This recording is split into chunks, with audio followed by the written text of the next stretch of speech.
ఇక్కడ మరో కాంగ్రెస్ నాయకులు ఉన్నారు, ఒకసారి వారితో మాట్లాడే ప్రయత్నం చేద్దాం. నమస్తే అన్న. నమస్తే బ్రదర్. ఎట్లుందన్న ఏర్పాట్లు? ఏర్పాట్లు చాలా మంచిగా ఉన్నాయి, బ్రహ్మాండంగా. చాలా మంచి వాతావరణంలో నగరం నడుబొడ్డున పెద్ద ఎత్తున దొరల పాలన పోయి ప్రజల పాలనకి వేదిక కాబోతున్నది. అది ఎల్బీ స్టేడియంలో. అది కాంగ్రెస్ పార్టీ యొక్క ఇంతకుముందు యొక్క ఉన్నటువంటి పూర్వ సాంప్రదాయాన్ని కొనసాగిస్తా ఉన్నాం. చాలా శుభసూచకం. ఖచ్చితంగా తెలంగాణ ప్రజలకు 6 గ్యారంటీల మీద రేపు తొలి సంతకం చేయబోతున్నాడు మా ముఖ్యమంత్రి రేవంత్ రెడ్డి అన్న. అంటే ఏదైతే తెలంగాణలో అప్పుల ఊబిలో మునిగిపోయి ఉంది తెలంగాణ అని చెప్పేసి కాంగ్రెస్ నాయకులు చెప్పారు. ఈ అప్పుల నుండి 6 గ్యారంటీలు ఎంతవరకు సక్సెస్ అవుతాయి? అప్పుల ఊబిలో కూరుకపోయిందంటే కూరగొట్టిండు ఆయన్నే దొర. అంటే ఆయనకు ఎట్లా అంటే ఇప్పుడు వాస్తవంగా ఉత్పత్తి బాగా పెరిగింది. తెలంగాణ యొక్క జీడిపి తలసరి ఆదాయం పెరిగింది. దాన్ని వృధా చేసిండు ఆయన. వృధా చేసిన అంటే జల్సాలకు వాడడం, కాంట్రాక్టర్లు, కమిషన్లు ఇట్లాంటి పనికిమాలిన పథకాలకు చేసి కాంట్రాక్టర్లకు కూడా ఆయన పర్సెంటేజ్ ఆయన తీసుకుని అప్పులలో కూర్చుకున్నాడు.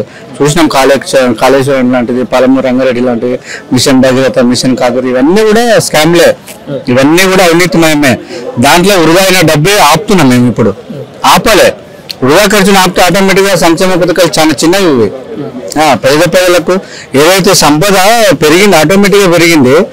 ఆయన ఏం పెంచలేదు సంపదని. ఈ ప్రాంతంలో ఉన్నటువంటి సహజ వనరులు, ఇక్కడ ఉన్నటువంటి మ్యాన్ పవర్, మానవ వనరులు, చాలా రకాల సహజ సిద్ధంగా ఉన్నటువంటి హైదరాబాద్ గత నిజాం ప్రభుత్వం నుండి కూడా, నిజాం కాలం నుండి హైదరాబాద్ చాలా ధనిక రాష్ట్రం. ఆయన ఏదో కాదు. ఈ దరిద్రం ఏంటంటే ఉన్నటువంటి డబ్బులను లూటి చేయడం, అనవసరమైన పథకాలను బట్టి పర్సెంటేజ్లు, అంత పాలన, అంత కుటుంబ పాలన, స్వార్థం, కొడుకు, బిడ్డ, అల్లుడు, సడన్ కొడుకు, వీళ్ళంతా ఒక జల్సా, ఒక గడిల పాలన తలపించి ఈరోజు అప్పులలో కూడగొట్టారు వాళ్ళే. కాబట్టి దీని ఆప్తం. అప్పులను సరిచేస్తున్నాయి, ఆదాయాన్ని పెంచుతున్నాయి, ప్రజలకు పంచుతాం. ఇది వరకు కాంగ్రెస్ నాయకులు చాలా మంది, రేవంత్ రెడ్డి కావచ్చు, అటు కేటీఆర్ ఫామ్ హౌస్ 111 జీవోలు కట్టాడని చెప్పేసి దాని అనేక సార్లు ఆయన పేపర్ స్టేట్మెంట్ ఇవ్వడం కానీ అక్కడికి వెళ్ళడం కానీ చేసిండు. వీటిపైన ఏమైనా చర్యలు తీసుకునే అవకాశం ఉందా కాంగ్రెస్ ప్రభుత్వం? కాంగ్రెస్ ప్రభుత్వము ఎట్లుంటుంది అంటే, కాంగ్రెస్ వ్యక్తిగత కక్షలకు తావులేదు. ఇక్కడ వ్యవస్థపూరితమైనటువంటి ప్రజల ధనం ఎక్కడైతే లూటు చేయబడుతుందో, సహజ వనరులు ఎక్కడైతే లూటు చేయబడుతుందో, ఎక్కడైతే స్వార్థంతో కూడుకున్నటువంటి పాలన ఉంటుందో దాని మీద ఖచ్చితంగా రివ్యూ ఉంటుంది. ఎక్కడైతే ప్రజాధనము, ప్రజలకు సంబంధించిన ఆస్తులు కానీ, స్థిరాస్తులు కానీ, వాటన్నిటి మీద కూడా ఖచ్చితంగా రివ్యూ ఉంటుంది. దాని మీద పునఃసమీక్ష చేస్తాం. ఎక్కడ మిస్యూజ్ అయింది, ఎక్కడ దాని అనవసరమైనటువంటి కార్యక్రమాలు, ఈ ఫామ్ హౌస్ లాంటివి, తర్వాత స్థిరాస్తులు చాలా ఉన్నాయండి. అవన్నీ కూడా నిజంగా జెన్యూన్గా ఉన్నాయా, లేకపోతే ఎక్కడ లోసుకులు ఉన్న 111 జీవో ఏంది, తర్వాత ఈ రింగ్ రోడ్ వ్యవస్థ ఏంది, దానికి చాలా రకాలుగా ఆయన స్వార్థంతో కూడుకున్నటువంటి టెండర్లను పిలవడం, ఇట్లాంటివి చాలా ఉన్నాయి. ఒకటే కాదు, వాటన్నిటి మీద రాజకీయ వ్యవస్థలో ఏదైతే ప్రజాస్వామిక విధానంలో ఏదైతే ప్రజలకు ఉపయోగపడేటువంటి వ్యవస్థ ఉంటుంది, దీనికి చాలా క్లియర్గా ప్రజాధనాన్ని వృధా కాకుండా, ఎక్కడైతే అన్యాయం జరిగిందో, ఎక్కడైతే స్కాములు జరిగిందో, ఎక్కడైతే అవినీతి జరిగిందో దాని మీద పునఃసమీక్ష స్పష్టంగా ఉంటుంది. కాంగ్రెస్ పార్టీది ఖచ్చితంగా ఉంటుంది. యువతకు ఏ విధంగా ఆదుకోబోతుంది?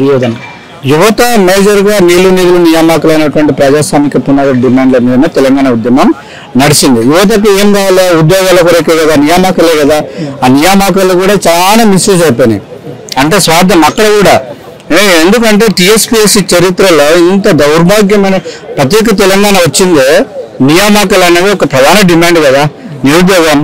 నిరుద్యోగులే మా యూనివర్సిటీ, నా పేరు డాక్టర్ గడ్డం శ్రీనివాస్, తెలంగాణ నిరుద్యోగ జేఏసీ చైర్మన్గా పనిచేస్తా ఉన్నా. తెలంగాణ ఉద్యమంలో విద్యార్థి జేఏసీలో ప్రధాన కార్యదర్శిగా క్రియాశీలకంగా ఉద్యమంలో పాల్గొన్నాం. ఇప్పుడు కూడా నిరుద్యోగ జేఏసీ చైర్మన్గా నేను చాలా స్పష్టంగా వాళ్ళకు ఒక ధైర్యాన్ని, ఒక మాట, అంటే ఒక నమ్మకాన్ని ఇస్తున్నా. ఖచ్చితంగా కాంగ్రెస్ ప్రభుత్వంలో ఆ టీఎస్పీఎస్ ప్రక్షాళన ఉంటుంది. ఇయర్ ఆఫ్ క్యాలెండర్ ప్రకటిస్తాం, జాబ్ క్యాలెండర్ వస్తుంది, రిటైర్మెంట్స్ ఏమున్నాయో రిక్రూట్మెంట్స్ కూడా ఆటోమేటిక్గా ఆ ఇయర్ ఆఫ్ క్యాలెండర్లో ఉంటాయి.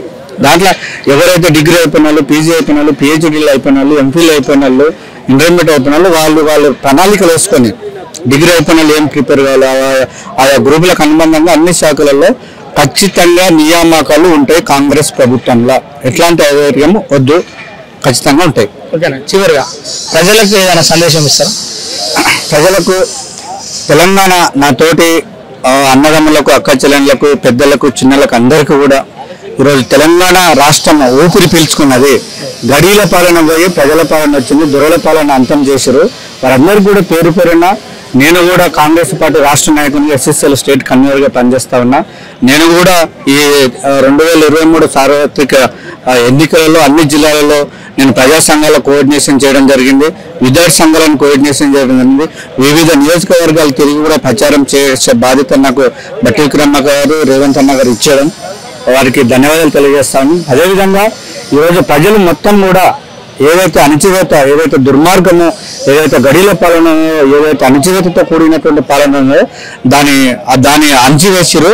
కాబట్టి మీరు ఏదైతే కోరుకున్నారో, ఏదైతే ఆశించారో, ఏదైతే కావాలనుకుంటారో కాంగ్రెస్ ప్రభుత్వానికి అండగా నిలబడి సహకరించుకొని మనం ఒకరికొకరేమో ఇక్కడ ఉన్నటువంటి కులాలకు, మతాలకు, ప్రాంతాలకు అతీతంగా అందరం కలిసి ఆయా వర్గాలకు, కులాలకు కూడా వారికి న్యాయం జరిగే విధంగా సామాజిక సమీకరణలు చేసి అన్ని వర్గాల ప్రజలు న్యాయం చేసే విధంగా ఈ కాంగ్రెస్ ప్రభుత్వం పనిచేస్తూ ఉంటుంది. కాబట్టి మీకు పెద్ద ఎత్తున ధన్యవాదాలు తెలియజేస్తా ఉన్నాం. కాంగ్రెస్ పార్టీ రాష్ట్ర కమిటీ పక్షాన మీరు అదే నమ్మకంతో ఉండండి. ఏదైతే సోనియా గాంధీ గారు 6 హామీలు ఇచ్చిరో అవన్నీ కూడా రేపే ఇక్కడ ఎల్బీ స్టేడియం వేదికగా మొదటి సంతకము ఈ వచ్చే నెల నుండి అమలు కాబోతా ఉన్నాయి. వాటన్నిటిని కూడా ఈ సంపదను పెంచడం, కాంగ్రెస్ పార్టీ గత చరిత్ర కూడా అట్లనే ఉంది. సంపదను పెంచడం, సమాజానికి పంచడం, ప్రజలకు పంచడం అనేటువంటి నిదానం మూలసూత్రంగా పనిచేస్తూ ఉంటుంది.